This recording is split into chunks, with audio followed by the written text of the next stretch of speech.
damos la cordial bienvenida a tu programa Palabras de Vida Eterna. En estos momentos vamos a compartir el primer libro de los Reyes, Melahim.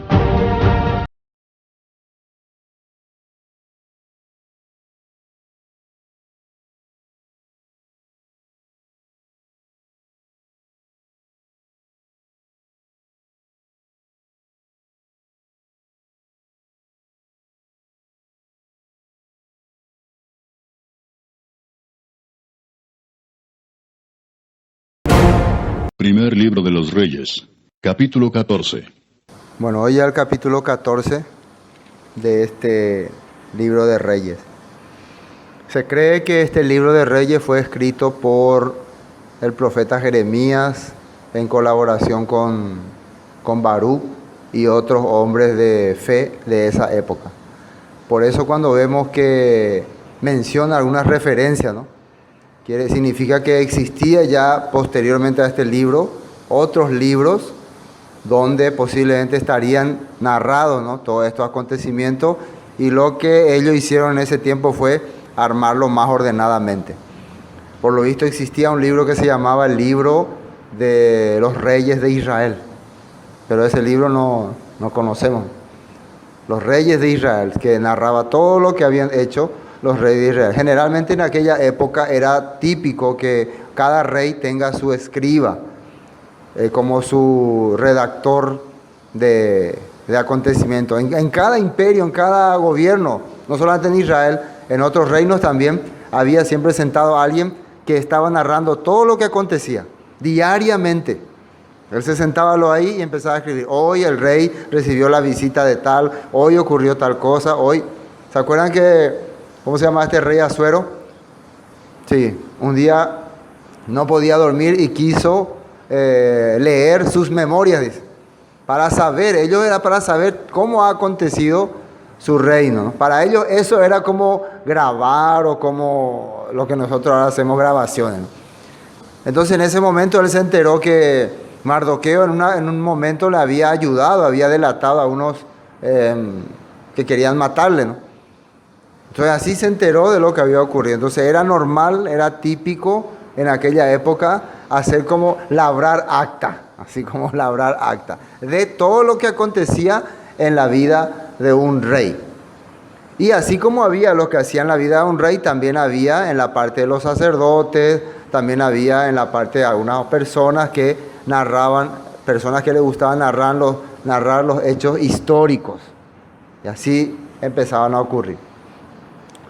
Bueno, en el capítulo 13 vimos la profecía contra lo que va a ocurrir en el país de Israel y con su altar. Todo esto se va a destruir, va a aparecer un rey dentro de 200 años que va a acabar y que va a enjuiciar con todo esto. Habíamos visto ese tema, ¿no? Y ahí aparecía el profeta de Judá que vino a profetizar a Jeroboam.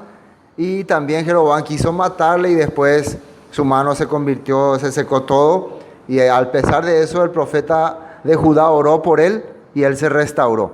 Le quiso invitar a su casa, le quiso dar beneficio, pero él no aceptó. Y al final, él regresó, el profeta de Judá, pero aparece un profeta de Israel, un viejo profeta, que le invita y le miente, le dice que... El Todopoderoso me apareció en forma de ángel, me dijo, dile a ese profeta. Y eso por lo visto le apantalló a este joven profeta que le creyó y se fue. Ya hemos visto que uno de los pecados más graves en ese tiempo es confiar en lo que vos aparentemente crees que es correcto y ignorar lo que el Todopoderoso dijo. Porque el Todopoderoso le habló a él, le dijo, no comas ni bebas nada en territorio de Israel. Por donde te fuiste, no regreses, regresa por otro camino. Así le dijo que haga. Pero aparece este viejo profeta astuto y le pone ahí, no, pero yo vi un ángel, a mí se me apareció esto. Empieza a apantallarle a alguien que hace menos la palabra. Y al final el juicio del Padre cae sobre él. Podemos entender nosotros entonces que el Todopoderoso nos quiere hacer entender que va a haber gente que te va a querer apantallar con supuestos supuesta manifestación, pero a mí se me apareció un ángel, yo vi una visión, y mucha gente está siguiendo este tipo de creencia. Hay muchas congregaciones que se formaron de hombres que dicen que vieron un ángel que le habló y le dijo así, así harás, así vivirás, y así, así. Y de ahí formaron toda una corriente ignorando lo que dice la palabra. Y el mismo apóstol Pablo menciona a los Gálatas cuando le dice, si predican otro evangelio, y si aún un ángel, dice, le aparece y les predica otro evangelio, sea maldito, sea apartado del plan del Padre. Aún un ángel. O sea, ni siquiera los ángeles tienen la potestad y la autoridad de venir y cambiar lo que el Todopoderoso ya estableció. Entonces eso podíamos ver en el capítulo anterior. Ahora, el capítulo 14 arranca así. Ya se está, a pesar de todo eso, según lo que vimos en el 13, el último versículo dice, y esto fue 33.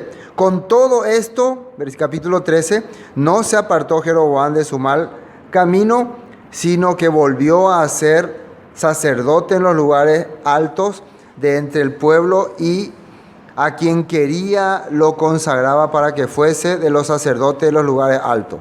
Y esto fue causa de pecado en la casa de Jeroboam, por lo cual fue cortada y raída de sobre la faz de la tierra. Ya se le sentenció a la casa. Cuando se dice casa, se refiere a su familia, a su linaje. Es muy importante entender este punto. Cuando vos empezás a ser la razón por la cual tu gente, tu familia o tu pueblo se aparta del Todopoderoso, viene una maldición de borrar tu linaje de la faz de la tierra. Terrible eso, ¿no? Terrible, bueno, eso estamos viendo. Fue terrible entonces lo que hizo Jeroboam. Recuerden que Jeroboam era el comienzo de un linaje real en la tierra del norte. ¿Y qué hizo? Lo arruinó. También en Israel, cuando eran las dos casas, Saúl fue el comienzo de un linaje real, pero también que él hizo, transgredió, pecó, menospreció, y también su linaje fue borrado. Pero nosotros vemos que el linaje de David no va a ser borrado. ¿Por qué? También David fue el comienzo de una dinastía, pero a diferencia de los demás, él fue fiel con el Todopoderoso. Fue tan fiel que el Todopoderoso, el Elohim de Israel, le prometió que por más que iba a disciplinar a sus descendientes, no le iba a quitar su linaje para siempre. Dice. Que iba a ser, su linaje iba a permanecer para siempre. Esto es muy importante, ¿no? Quiere decir que por medio de una persona que tenga la fe, otros, por más que tengan errores, pueden recibir la bendición. Y es una perfecta sombra de lo que Yeshua hizo por nosotros. Por la fe que tuvo Yeshua, por la fidelidad que tuvo Yeshua con el Padre, por haber hecho lo que el Padre quiso y cumplir todos sus objetivos, su bendición nos alcanzó a nosotros a pesar de que somos terribles. Amén. Bueno, para poder entender ese punto. Bueno, ahora el capítulo 14 arranca así. ¿Cómo comienza? En aquel tiempo Abías, hijo de Jeroboam, heredero al trono del norte, cayó enfermo. Cayó enfermo, de repente se enfermó. El heredero al trono de las tribus del norte. Y fíjense cómo actúa Jeroboam, y acá uno puede darse cuenta que hoy con la gente hoy cual hoy va y jaina. Hoy cual va, pero Yehushua a cosa, pero lo mismo te y corazón ata. Sabe que por su dureza, por su rebeldía, le está pasando estas cosas. Pero igual es duro su corazón, no quiere retroceder. Miren lo que hace.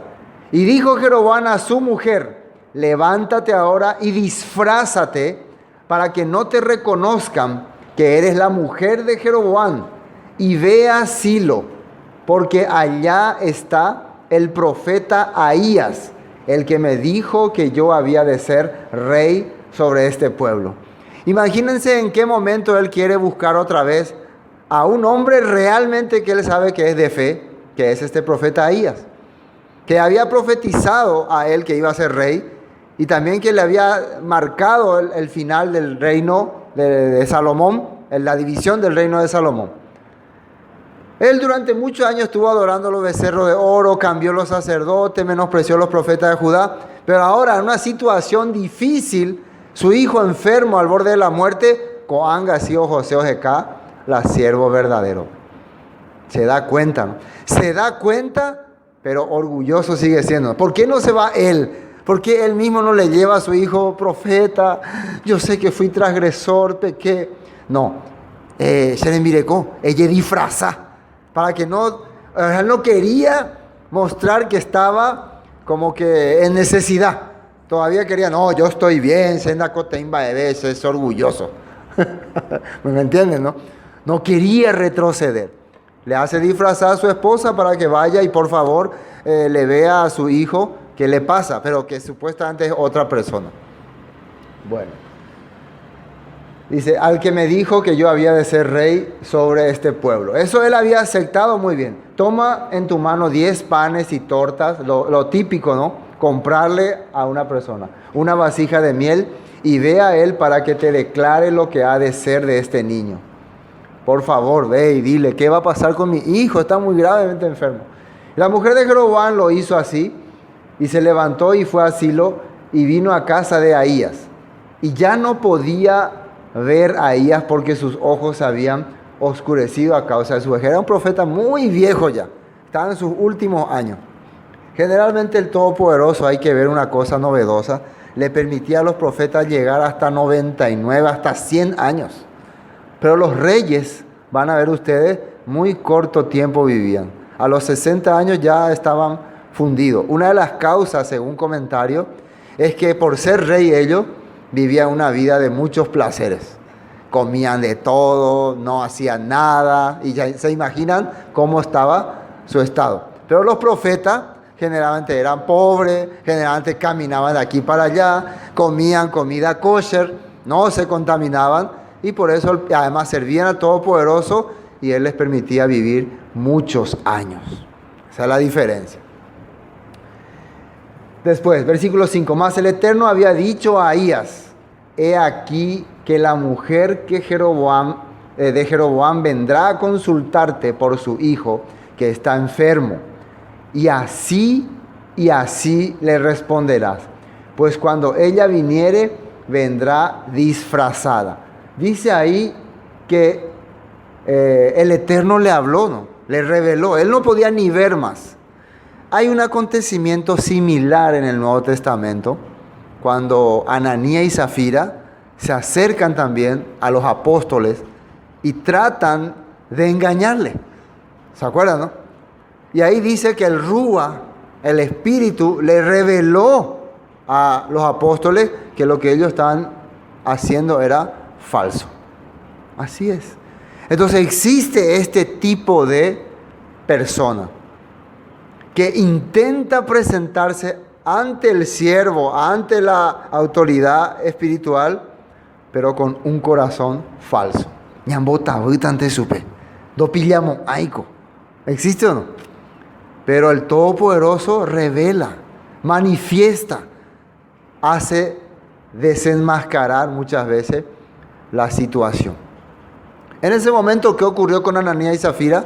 Aunque Pedro le preguntó, ¿por cuánto vendiste la heredad? Por tanto, dijo. ¿Por qué tentó Satanás tu corazón para engañar al espíritu, al Rúa? ¿Por qué tuviste este deseo? Ahora vas a morir. No fue Pedro lo que le mató, fue el Todopoderoso que decidió, tiene que morir. Después viene su esposa y le pregunta, dime, ¿por cuánto vendieron la propiedad tú y tu marido? Y ella también dijo, por tanto. Entonces ahí Pedro también, ella cayó en esta trampa. Ya la pregunta le tenía que hacer dudar.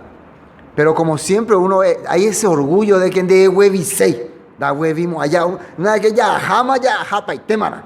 Ya arranqué así, ya no hay, como dice la jerga, está en el baile, ellero, ¿qué manta? No. ¿Eh? Omanoi leibe. Hermano, esto es una cosa grave y la Escritura nos está mostrando. Y ocurrió en este tiempo y ocurre otra vez. El hombre duro al final termina muriendo en su ley. Bueno, ese acontecimiento vemos que ocurrió en el tiempo de los Hechos, ¿no? Acá otra vez, Jeroboam también está, y la esposa está siendo cómplice o no. La esposa está cayendo también en esta trampa. Ella debería haber hablado, no, yo me voy a presentar, yo soy esposa de Jeroboam, siervo de Dios, por favor, ten misericordia de mi hijo. Tenía que llorar, lamentar, hemos fracasado, hemos pecado, hemos dejado los mandamientos de Dios. Ella era una mujer que conocía también la ley, la palabra, pero no, se pusieron de acuerdo con su esposa para engañar al siervo de Dios. Entonces, no hay caso, tiene que venir el juicio sobre ellos. Eso es muy importante entender. Cuando ella oyó el sonido de sus pies al entrar, ella por la puerta dijo, entra, mujer de Jeroboam, directamente ya. Ay, que todo disfrazado, ¿y qué Jeroboam el envirecó? Y eso que él es ciego. Aparte que ella se disfrazó, él es ciego, igual le reconoció, porque el Rúa ya le reveló. Entra, mujer de Jeroboam, ¿por qué te finges otra? He aquí yo soy enviado a ti con revelación, ¿qué dice ahí? Dura. Qué difícil es esto oír. Y muchas veces tenés que decir, te tengo que decir lo que el Todopoderoso te manda, a ti y a tu esposo, porque juntos hicieron este acuerdo. Tú también eras cómplice. Y fíjense que no aparece ni que ella reclamó ni dijo nada. Aceptó. Ve y di a Jeroboam, así dijo el Eterno Elohim de Israel, por cuanto yo te levanté de en medio del pueblo y te hice príncipe sobre mi pueblo, Israel, y rompí el reino de la casa de David y te lo entregué a ti, y tú no has sido como David, mi siervo, que guardó. Marca un poco ahí, Calé. A partir de este momento van a ver ustedes que la manera de medir el Todopoderoso a cada rey va a ser a través de la vida que llevó David. A partir de este momento vamos a ver quién se acercó más al rey David. Esa es la regla de medir. David, ¿qué representa? David, figura y sombra de quién es? De Yeshua, de nuestro Salvador. ¿Cómo nosotros podemos recibir una medida para saber si somos dignos de ser aceptados por el Todopoderoso de acuerdo a la enseñanza o la vivencia que recibimos de nuestro Maestro Yeshua? Amén. Él vino para entregarnos, para enseñarnos, para mostrarnos la correcta manera de agradar al Padre. Si esa manera recibimos, ¿qué dice el apóstol Pablo? Haya en vosotros este sentir que une el Mesías Yeshua. Así dice, ¿no? Haya en vosotros que nosotros seamos imitadores del Mesías. Sed imitadores del Mesías. Entonces está claramente hablando cuál es la regla que nos va a marcar para poder ser aceptado o no. Bueno, entonces, ¿qué hizo David? Mi siervo guardó mis mandamientos, número 1, y anduvo en pos de mí con todo su corazón, haciendo solamente lo recto delante de mis ojos, a pesar de que tuvo muchos errores, mucha falta, pero su corazón nunca se desvió del Todopoderoso, nunca le dio la espalda al Elohim de Israel. Eso está hablando aquí. Como hombres tenemos defectos, tenemos falla, pero otra cosa es ignorar al Todopoderoso, rechazarle. Eso es otra cosa. Sino que hiciste lo malo, te opusiste al Todopoderoso sobre todos los que han sido antes de ti. Pues fuiste y te hiciste dioses ajenos e imágenes de fundición para enojarme. Y a mí ¿qué dice ahí? Y a mí me echaste tras tus espaldas.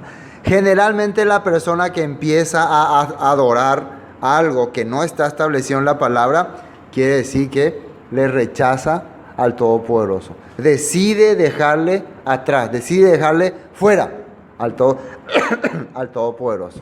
¿Entienden ese punto? Me dejaste atrás. Y yo pienso que eso fue lo que más le golpeó al Elohim de Israel. Se ignora.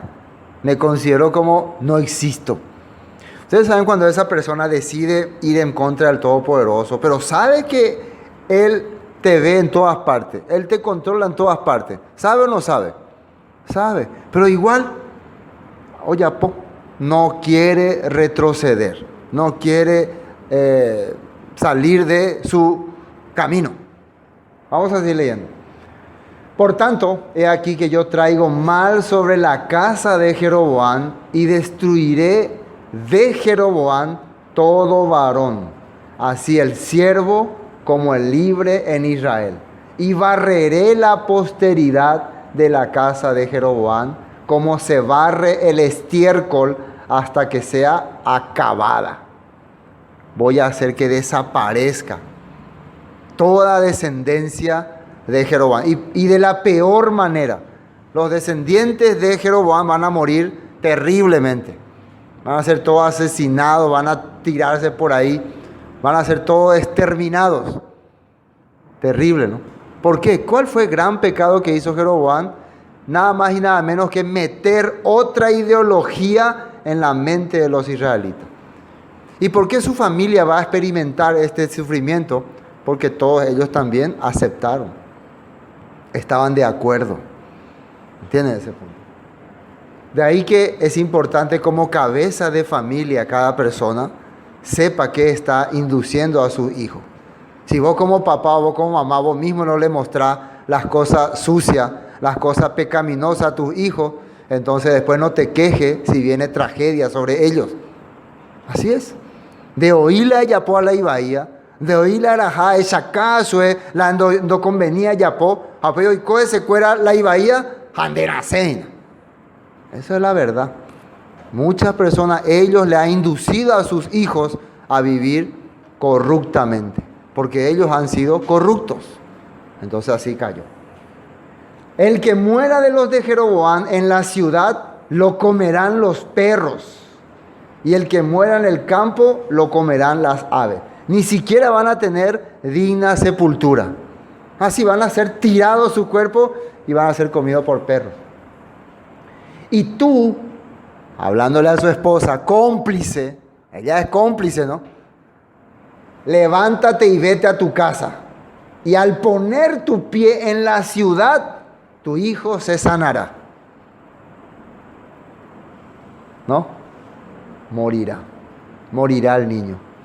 ¿Por qué ella también? Si esto fue plan de Jeroboam, pero ella también aceptó este plan. Imagínense qué dolor para una mamá que va en busca de alguna solución para su hijo enfermo y que le digan, cuando llegue a la ciudad, cuando vos pise la ciudad, él va a morir. Mientras va a estar llorando en tus brazos. Mamá, ¿qué pasa? Me duele, mamá, ayúdame. Y ella está llegando. Seguro que no va a querer llegar. Para que te acuerde que menospreciaste al Todopoderoso. Es terrible lo que estamos viendo, pero la palabra nos está haciendo entender el corazón que tenía la gente y por qué reciben este castigo. Ahora vamos a ver que esto no es un castigo para este niño. Parecería que él está pagando el pato, ¿no? Pagando la culpa. Pero vamos a ver que no, que el Todopoderoso consideraba únicamente inocente a ese niño. Y todo Israel lo endechará, o sea, endechará es, lo van a lamentar, lo van a, ¿cómo se puede decir otra palabra? ¿Ah? Le van a llorar, le van a sentir, porque por los demás, toma, no, todo uso era ya, todo esto, no, imagínense, terrible es que si un día te toca despedirte de este mundo, la gente diga, por fin no manopea, ya a mí. Y ahora dice que su cuerpo está ahí, nadie le quiere, todo esto potive, todo joven, basura. Eso es horrible que hablen así de vos, ¿no? Por lo mínimo vos cuando morís querés que la gente te llore o no. Va a ver, pico de mano, esa gente. O que te tengan un velorio dignamente, ¿no? O no. A uno dice, no, se llama, no, allá no hay cuadra, pero uno espera eso, ¿no? Eso era importante, por eso está la Biblia mencionando. No va a haber nadie que va a llorarle a los demás, pero a este niño sí le van a llorar. Dice, y todo Israel lo lamentará, lo llorará y lo enterrarán, porque de los de Jeroboam solo él será sepultado, por cuanto se ha hallado en él alguna cosa buena delante del eterno Elohim de Israel en la casa de Jeroboam. Y comentarios, otra vez entre paréntesis entramos, este niño tenía aproximadamente 15 años, 16 por ahí. Comentarios hacen aludir que él no estaba de acuerdo en lo que su padre hacía, que a él le parecía mal estas cosas. Esos son comentarios, ¿no? Extra. Que muchas veces él le insistió a su papá de dejar ese camino. Pero su papá le decía, tu hijo no entiende. Estos son comentarios, ¿no? Tu hijo no entiende. Un día tú vas a ser rey y vas a saber que yo tuve que accionar de esta manera porque no quedaba otra. Ser rey es muy difícil. Y bueno, entonces imagínense que esto el Todopoderoso vio.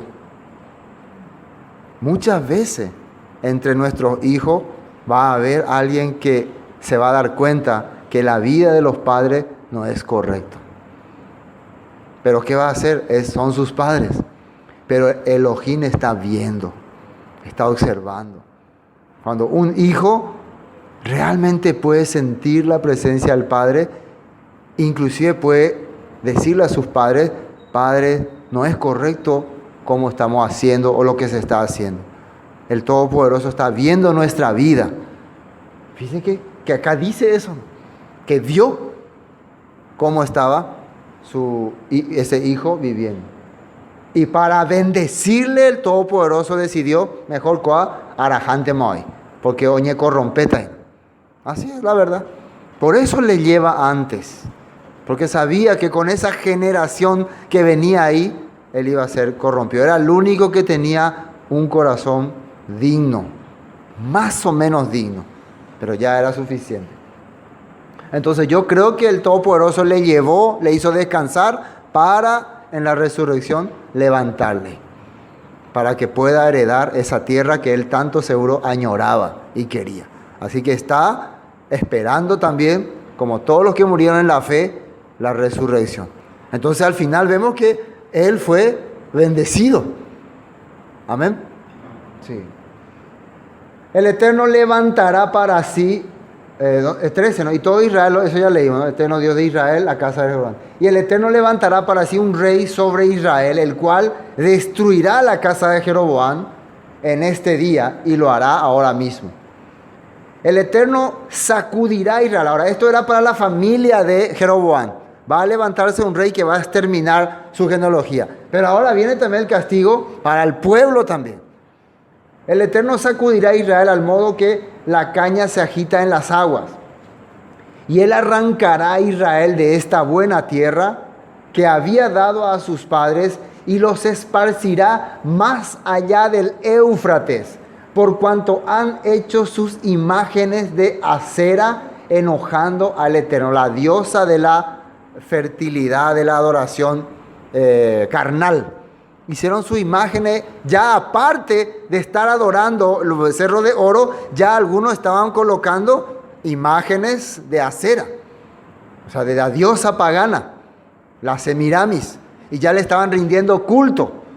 Claro, porque cuando vos te apartás un poquitito de la palabra del Padre, después ya te vas apartando totalmente.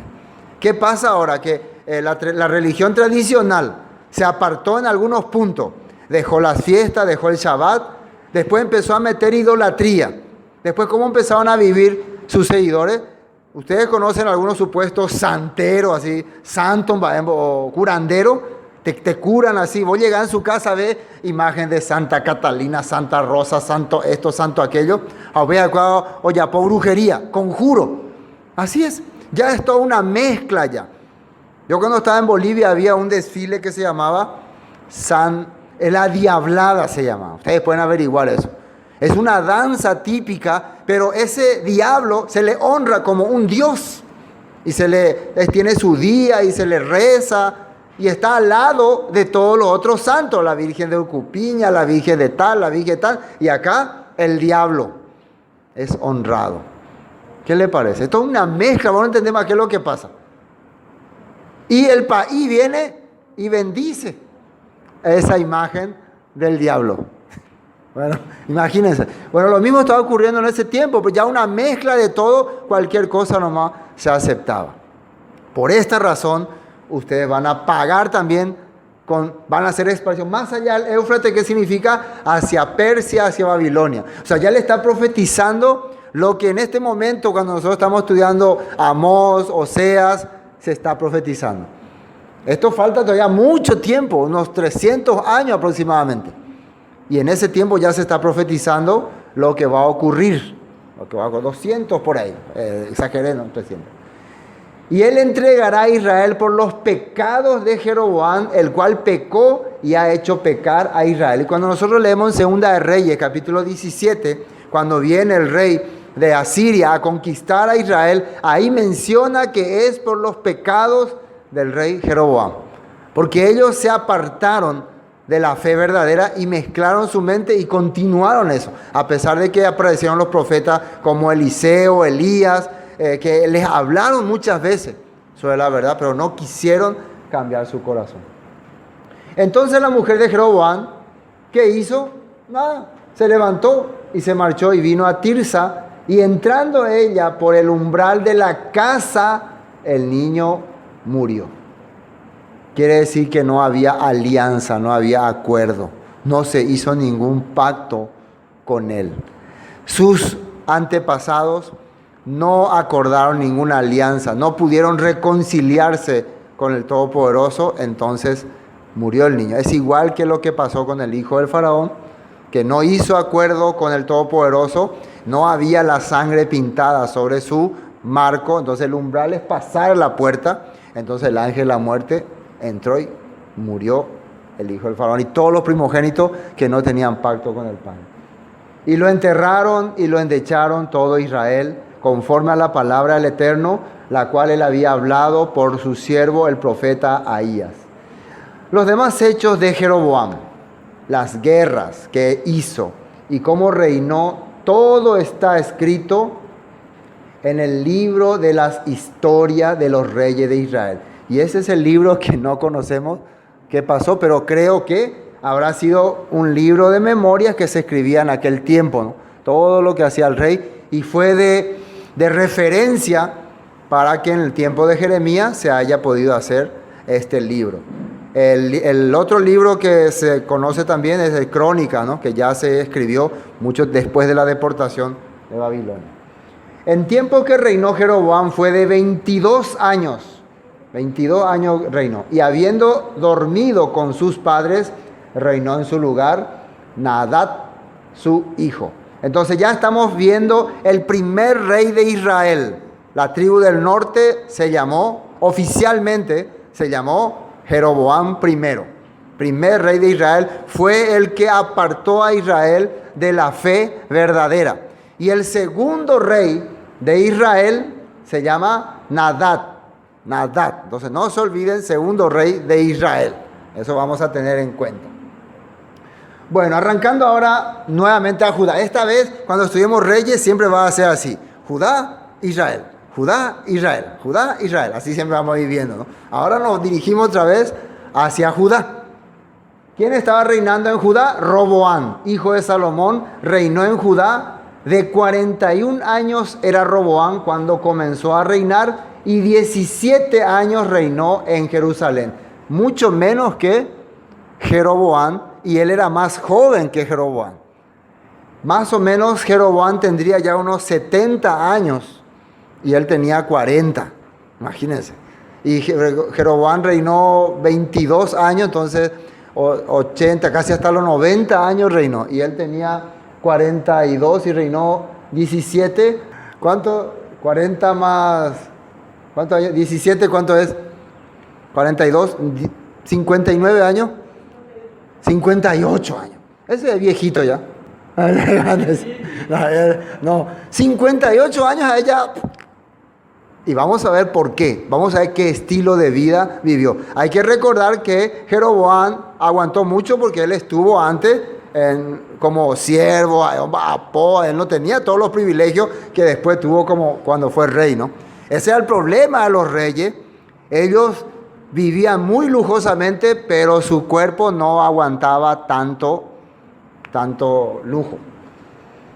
Bueno, vamos a ver lo que dice ahí, lo que anoté, una referencia, para un apunte. Dice, y Roboam fue un rey de Judá que reinó entre el 928 y el 913 antes del Mesías. Fue hijo de Salomón con Naamat.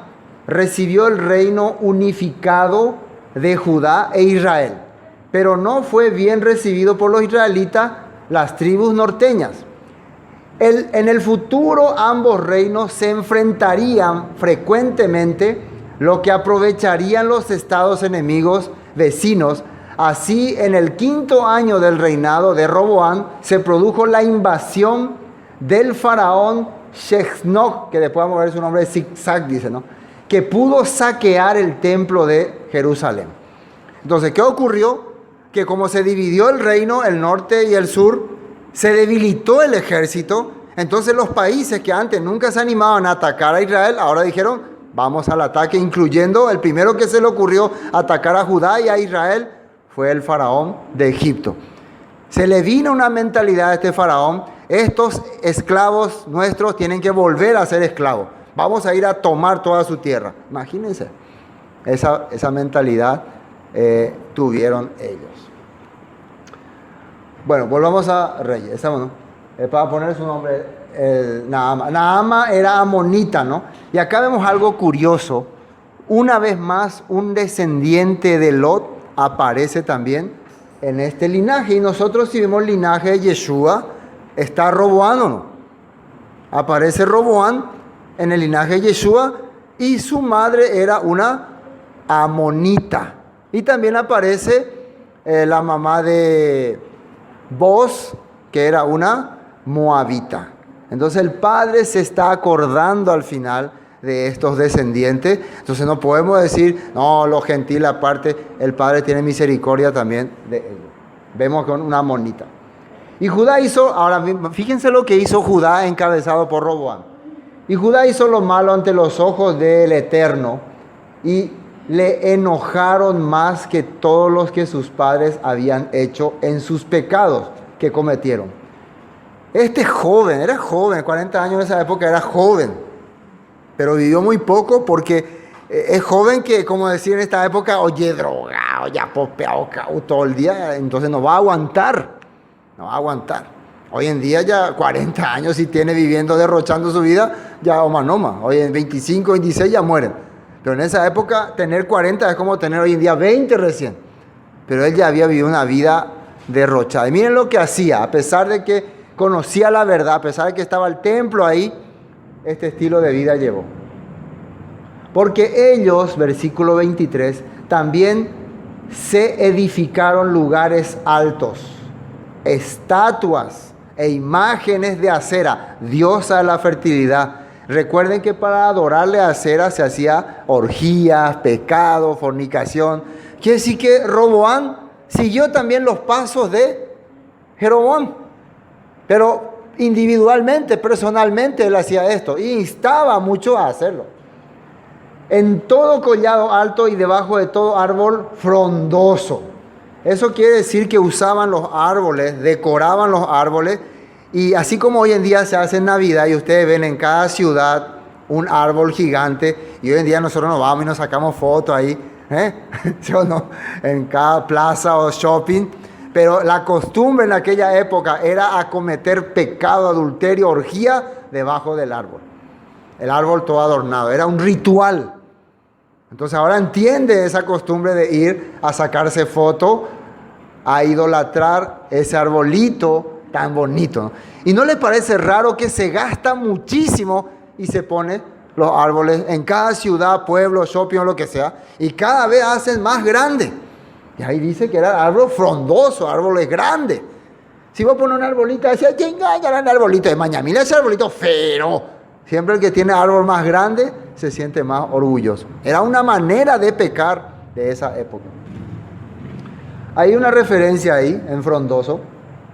Dice, está en 2 de Reyes 17:9. Los hijos de Israel hicieron secretamente cosas no rectas contra el Eterno su Elohim, edificándose lugares altos en todas sus ciudades, desde las torres de la atalaya hasta las ciudades fortificadas. También, eso ya cuando iba a caer Israel.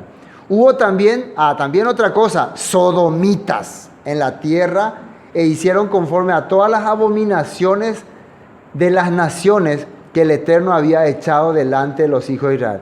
Ahora, ¿qué es sodomita? Se entiende una persona que en nuestro tiempo se involucra con alguien de su mismo sexo.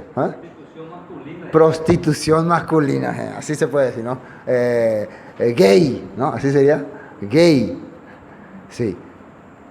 Pero lo que acá está hablando es que se incentiva, se le daba cabida, se le daba su lugar. No, hay que respetarle a estas personas, ellos tienen este deseo. Por eso dice ahí que hubo también, y vamos a ver qué decía la Torá sobre estas personas. Esa referencia, por favor, vamos a mirar. Deuteronomio 23, 17. No haya ramera de entre las hijas de Israel, ni haya sodomita de entre los hijos de Israel. La Torá ya prohibía, porque recuerden que Sodoma y Gomorra fue destruido porque ese era el estilo de vida que ellos tenían prostitución masculina y también prostitución de mujeres. El Todopoderoso no quería que este tipo de actividad exista. Y si se le estaba adorando a la diosa Acera, si se le estaba adorando a todas estas deidades, quiere decir que Israel se había convertido en un país degenerado. Lo peor, se le daba su cabida. ¿Esto dónde era? En Judá. También Judá entonces estaba viviendo igual. Reina madre, sí. La reina del cielo, la diosa madre, la que le hacían torta, Erea. Hoy en día ya saben quién es, cómo se le representa, ¿no? Bueno, hubo también sodomita, dice. Eso es como decir, exageradamente vivían en deleite en la tierra de Ir. Hicieron conforme a todas las abominaciones de las naciones que el Eterno había echado delante de los hijos de Israel. Ahora, entonces, como la Torá dice que si vos vivías así, va a venir pueblo y te va a enjuiciar, esto que ocurre acá es resultado del pecado. Al 5.º año del rey Roboán subió Sisac, rey de Egipto, contra Jerusalén. Y vamos a ver un poco quién era este Sisac. No, en la referencia, ahí en el dato que puso. Dato, ahí. Este es el nombre que aparece en el libro de historia, ¿no? Pero es el mismo rey.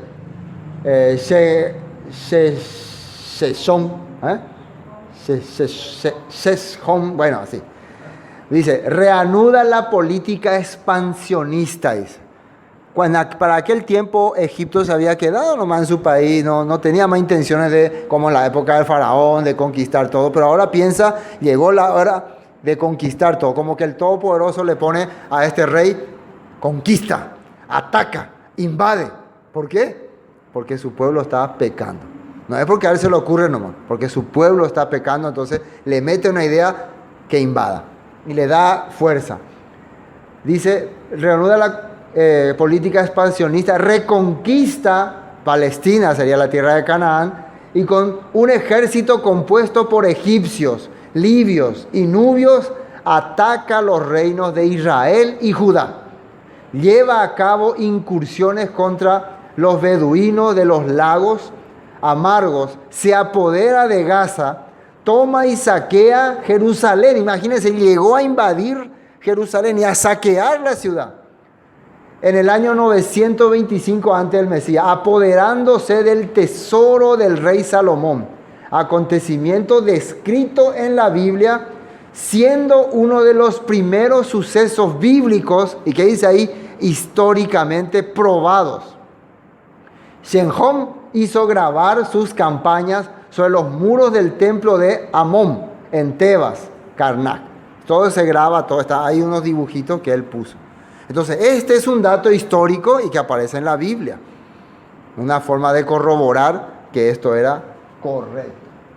Bueno, y tomó los tesoros de la casa del Eterno. Imagínense cuánto le costó a Salomón todos estos tesoros, toda esta vanagloria. Ora Japaité, el rey de Egipto. Ora Japaité. Y los saqueó todo. También se llevó todos los escudos de oro que Salomón había hecho. Y en lugar de ello, hizo el rey Roboam escudos de bronce y los dio a los capitanes de los de la guardia, quienes custodiaban la puerta de la casa real. Imagínense, en la época de Salomón, la plata era menospreciada, ¿sí o no? Nadie quería ver la plata. Pero en la época de Roboam, los escudos reales, los que protegían al rey, tenían que tener escudos de bronce, ni siquiera de plata, de bronce. Hasta ahí decayó la vida de este rey. El bronce representa juicio. El que él haya cambiado los escudos por bronce, quiere decir que el país está siendo enjuiciado.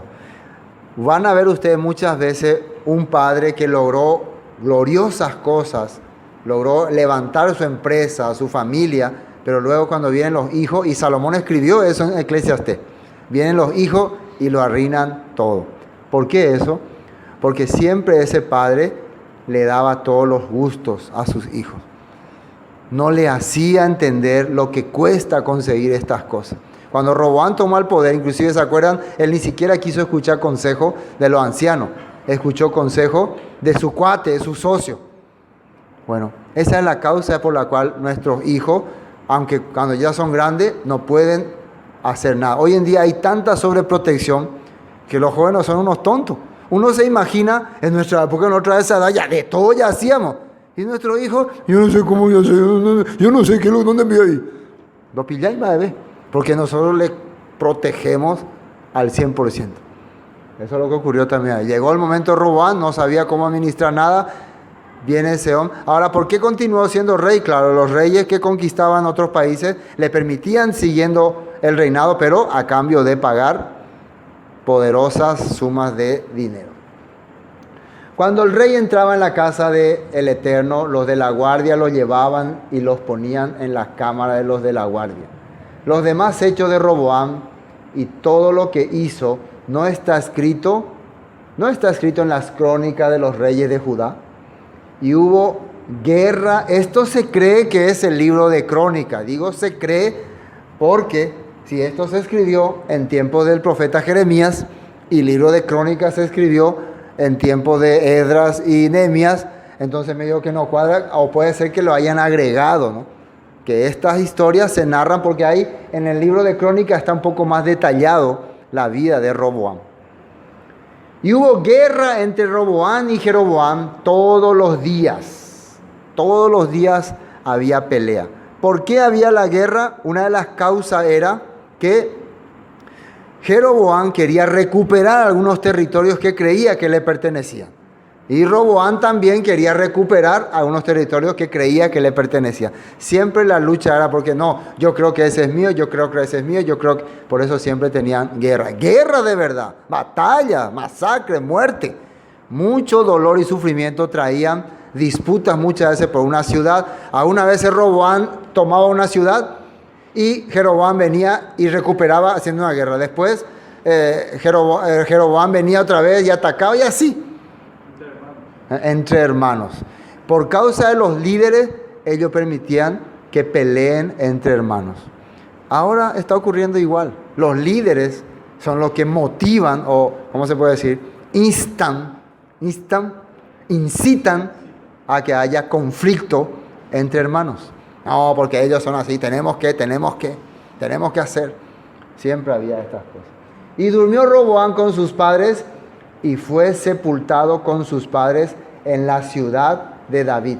El nombre de su madre fue Naama, amonita, y reinó en su lugar Abián, su hijo. En el libro de Crónicas dice que Roboam se rebeló en contra de el Todopoderoso. Por eso el Todopoderoso le castigó. Entonces él murió a los 58 años. ¿Quién fue Roboam? Fue el tercer descendiente después de David, ¿no? Primero era David, después Salomón y después Roboam. Fue el rey que recibió las dos tribus unidas, o sea, Israel unido, pero en su gobierno se rompió. En su gobierno se rompió. David y Salomón reinaron sobre las 12 tribus de Israel. Entonces Roboam representa también el fracaso del hombre que tiene la fe, que tiene la promesa, pero se rebela contra el Todopoderoso. Eso representa.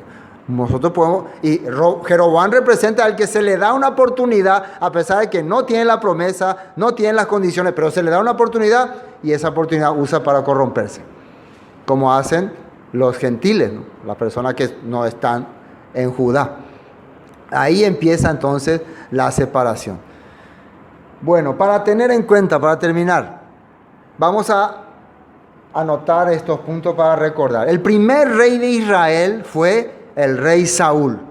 Acuérdense, el primer rey de Israel fue el rey Saúl en el año 1050 antes del Mesías. Año 1050 antes del Mesías. Saúl fue corrupto, Saúl no hizo la voluntad del Padre, era de la tribu de Benjamín, vivió una vida afanada, orgullosa y muere en una guerra. Y en ese tiempo ya el Todopoderoso la había consagrado como rey, la había ungido como rey a David.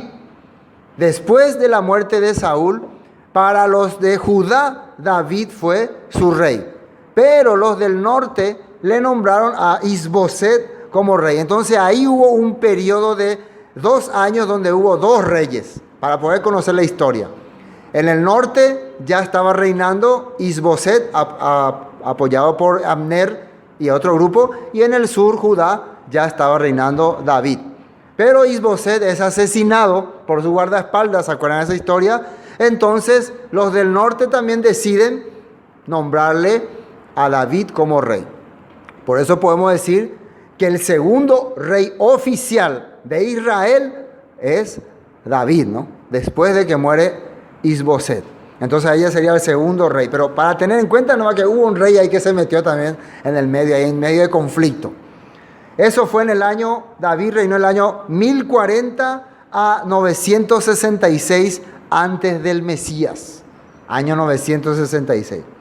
Y después de la muerte de David en el año 965 entra como rey Salomón, el sabio Salomón, y él fue uno de los que hizo grandes logros porque logró unificar todo el país, logró restaurar las 12 tribus, logró darle fuerza y logró llegar hasta la frontera, hasta el Éufrates. También logró edificar el templo de Salomón, el templo del Todopoderoso. Eso fue hasta el año 928 antes del Mesías. En el año 928 reina Roboam. Él recibe la casa completa, pero por no poder tener una buena política, por ser arrogante y duro, los del norte deciden rebelarse y nombrar como rey a Jeroboam primero, cosa que ya estaba profetizado por el profeta Ahías. Ahí entonces se divide oficialmente el reino de Israel. Eso fue en el año 928. Entonces en el 928 tenemos 2 comienzos de reinado. Uno el de Roboam ya para Judá, solo para Judá, y otro el de Jeroboam para la tribu del norte. Entonces Roboam reinó desde el año 928 hasta el 913 y Jeroboam reinó desde el 928 hasta el 910. El hijo de Nabat, ¿no?, de Jeroboam sería el segundo. Entonces ya entendemos que el primer rey de Judá es Roboam y es el cuarto rey, sería el cuarto rey de todos los reyes que hubo en Israel. Pero el primer rey de Judá es Roboam y el primer rey de Israel es Jeroboam. Casi iguales los nombres, ¿no?, para ir entendiendo. Cada momento que compartamos reyes vamos a ir recordando, ¿no?, para que no nos olvidemos. Pero creo que no se van a olvidar de estos primeros reyes. Ahora van a venir reyes aquí, reyes allá, por todas partes. Bueno, ya hasta aquí vamos a... De vida eterna, con el estudio del libro de Primero de los Reyes. Le deseamos bendiciones y hasta pronto.